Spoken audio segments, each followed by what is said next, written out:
Ибрахим алейхиссалам яхуди немесе христиан болды ма? Жоқ. Ол Аллахқа берілген мұсылман, бір құдайшыл ханиф болатын. Ал яхудилік пен христиандыққа келер болсақ, онда Ибрахимнің бұл діндерге ешқандай қатысы жоқ. Өйткені олар тек одан кейінгі замандарда ғана пайда болды. Аллах тағала былай деді: «Ма кана Ибрахиму яхудия уәлә насраниян, уәләкин кана ханифан муслиман, ва ма кана минал мушрикин». Ибрахим яхуди де христиан да болған жоқ, бірақ ол Аллахқа берілген мұсылман, бір құдайшыл ханиф болатын, әрі ол көп құдайшылдардан емес еді. Әл-Имран сүресі 67 аят.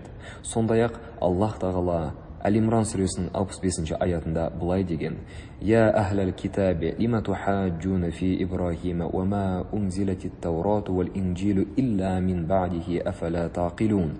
Әй кітап иелері, Ибрахим жайында не үшін таласасыңдар? Негізінен Инжил де, Тәурат та одан кейін түсірілген.